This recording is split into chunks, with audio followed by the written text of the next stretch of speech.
Hey folks, how's it going? Hope you're well. Welcome to this video, which is just about how I've powered up the Orient Express. Obviously, this has been done by quite a few different people. I have done it with power functions, just because I had lots of power functions sitting about that were spare.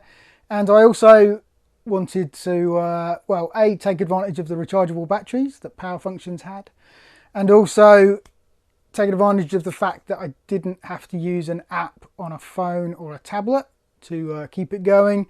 If you use the manual controller on powered up with Bluetooth, you have to keep the button pressed in order to keep power running to it. So I've used power functions.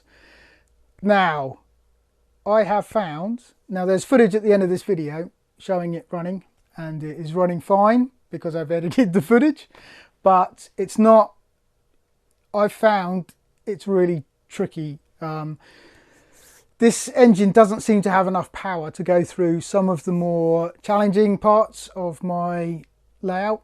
There are sort of certain bits with lots of switch tracks, and it just can't quite get the traction and get the power, really, even with a full battery. I should actually try with a normal battery pack with some AAA batteries, but I've only tried it with the rechargeable battery pack. But anyway, I don't think compared to the Orient, not the Orient Express, compared to the Emerald Knight, which has an XL power function motor, this has only got a medium motor. I'll put a link to the instructions that I used down below. I used it, it's just Rebrickable. Someone on Rebrickable has done the instructions kindly, and they're free. So that's down below. But yeah, I think this is just struggling a little bit. It also struggles on the track just to stay on as well. I've had lots of derailments and lots of... It's normally in the tunnel as well, so it's where it's not exactly easy to get hold of the engine and sort of correct things, which is annoying. So I'm going to have to look at that as well. So it's highlighted quite a few problems, but my Emerald Knight, all of the Emerald Knights, they work fine. All the other engines, they work fine. They can cope with it. It's just this engine really struggles with those parts of the track. Also, I've got another issue at the moment where going backwards, I need to rebuild it basically. Going backwards, it's a bit of a clicking noise and it doesn't quite run as smoothly as going forwards.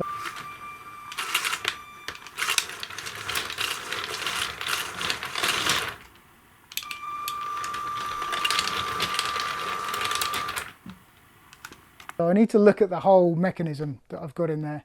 So if you want to try it with the instructions down below, it's possible that you just use the powered up, because I think a lot of people have done it with powered up and they're not having any issues as far as I can see, as far as I can tell. But yeah, with this and the power function stuff, it is struggling. So I'll have to have a look at it, revisit it, see if I can power it up. But yeah, it's a bit of a problematic, temperamental engine for me. I don't think I'm planning on getting another one.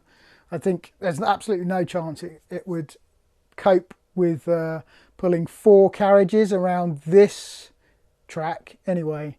So I'm not even going to try. And yeah, I mean, I like the look of it. The 2 carriages, the small engine, it's just a very heavy train.